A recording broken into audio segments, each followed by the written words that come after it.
Meet the Press generated a little bit of controversy earlier this week with a curiously worded tweet about Bernie Sanders saying Bernie Sanders said he won't apologize for supporting anti-Vietnam War efforts and voting against the war in Iraq.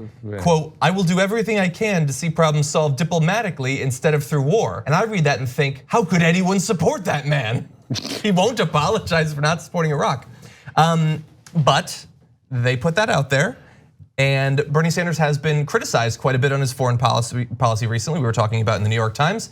And so perhaps because of that, Bernie Sanders put out a video explaining his approach to foreign policy, and here it is. Recently, I've been criticized a bit because of my opposition to war and my belief that we got to do everything possible to solve international conflict without going to war. So let me be very clear. I make no apologies to anybody. That when I was a young man, before I was elected to anything, I opposed the war in Vietnam, and I know what that war did to my generation. And when I was a member of the House, I helped lead the effort against the war in Iraq, because I knew that Cheney and Bush and these other folks were lying about weapons of mass destruction. I'm opposed to giving the president a blank check to launch a unilateral invasion and occupation of Iraq, and why I will vote against this resolution. And that war and that vote was the worst foreign policy blunder in the modern history of the United States. And as a senator, I'm proud that I helped for the first time in 45 years to utilize the War Powers Act to get the United States out of an unauthorized war in Yemen. Unfortunately, after passing in the House and the Senate, Trump vetoed that legislation. And I'll tell you something, that right now, I'm gonna do everything that I can to prevent a war with Iran. Because if you think the war in Iraq was a disaster, my guess is that the war in Iran would be even worse. So let's work together and prevent that war. If people wanna criticize me for that, go for it, that's okay. I don't apologize to anybody. Thank you. Damn. That's a gangster role right there. Yeah. Okay, I like the beat in the background. Yeah. I like how he's talking softly, like it's all the haters. Yeah. I don't have to talk loud to get my message across. And that is a very long hallway. It's actually just a circle. Yeah. So look, to be fair to Meet the Press, that was a tweet. In the actual interview, I went back and looked. Chuck Todd does bring up something that is, potentially in their minds damaging to Bernie Sanders, but he didn't frame it as a "will you apologize for being right about Vietnam and Iraq." He said they're going to bring up all these times that you went abroad and argued against some of America's interventions, and they're going to throw the hammer and sickle thing at you. Now that's a different problem, and I want to address that in a second as well. But the tweet for Meet the Press framed it as he didn't apologize for Vietnam and Iraq, and of course on that, and partly based on what Bernie Sanders had said in his answer, but of course on that, I mean, only in Washington would that even be a question, right? But right now, Bernie Sanders is second place in the Democratic primaries. In first place is a guy who should apologize, because Joe Biden voted for that Iraq war. And oftentimes people like Hillary Clinton and Joe Biden and John Kerry and others will say, well, I mean, there was nothing we could do. No, there was a lot you could do. A lot of Democrats voted no. This was the thing that Bernie Sanders was actually not alone on. He was alone on a lot of the votes that he was 100% right about and has been proven by history to be right about. But on this one, a lot of Democrats voted no on Iraq war, including Bernie Sanders. Biden thought it would help his career to vote yes. So Meet the Press should actually ask him if he apologizes for that. Because right now, even Meet the Press, I think, would acknowledge that the Iraq war was an absolute disaster. And so a lot of times, this is just like exact replay of Hillary Clinton versus Bernie Sanders in this sense. People say, well, Hillary Clinton's got a lot of experience. A lot of experience getting things wrong. Joe Biden has a lot of experience getting things wrong, whether it's domestic policy on the bankruptcy bill and so many other things, but also foreign policy like the Iraq war.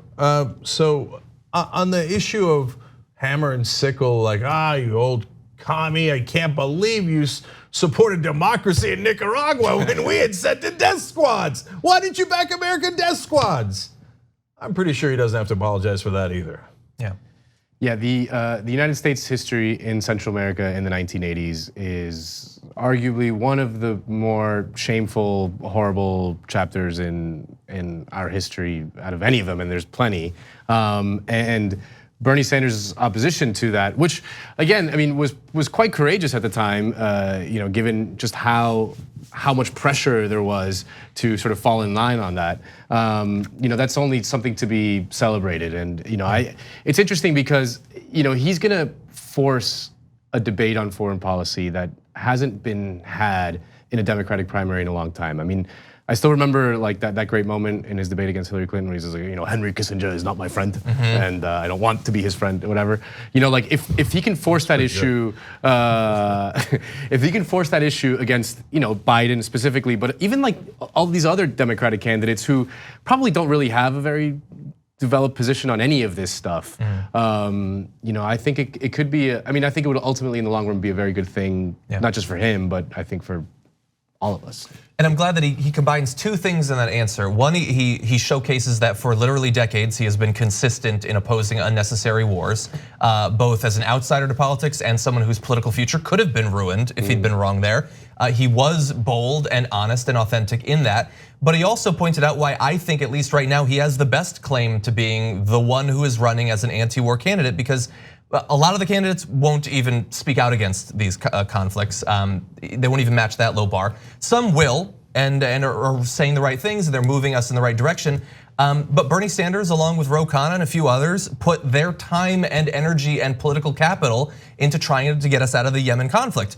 A conflict that the vast majority of the people in the American media don't care about, don't talk about. Yeah. There was almost no upside to that, but he actually did it. It wasn't just talk, it was action, and it required Trump's only second veto ever to stop that from going through. It's one of the most remarkable votes I've ever seen in Congress and Senate in my life, and Bernie somehow pulled it off. I don't really know what he did to pressure these guys to vote against the war in Yemen, because it's like you said, it's not like there's a big popular movement to oppose the war in Yemen. There's virtually no nothing. movement. The fact, it goes against the criticism that there's often of Bernie, of that he's so idealistic, that he doesn't know how government actually works and how to actually govern if you're in power and things like that. Like, he's showing that he actually can move the needle on this kind of thing, because I can't think of a more remarkable vote in my life.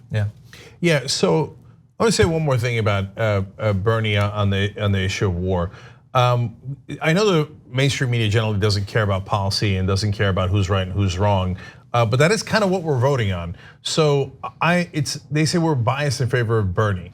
Now let's think about that for a second. Why? Okay, as I've said this 1,000 times, he's not our uncle. If he was, he doesn't pay you guys. Yeah, if he was for the wars, we'd be against him. You can pay me. I'll keep supporting him. Yeah, and so here's a guy who has a track record for 40 years of being right and being opposed to the wars that were disasters. That matters. That matters. Why does it matter? Because when he's president, then he might be opposed to another dumb war. Joe Biden has a history of being in favor of dumb wars. That matters. Am I positive that Joe Biden is not going to get us into a war with Iran? No, nope. I am not positive. Am I positive Bernie Sanders is not going to get us into one? Yes, I am positive. By the way, I think Elizabeth Warren is a fantastic candidate. She has a lot of great detailed policy positions, and I've supported her throughout this entire campaign. But she's not anywhere near as good as Bernie Sanders on this issue. No. So on wars, not only is Bernie Sanders better today, but he's also proven that he could be trusted.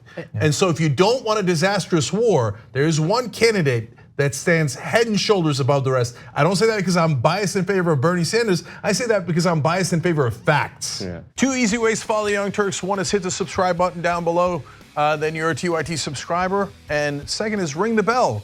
And when you do that on YouTube, you're notified of our videos.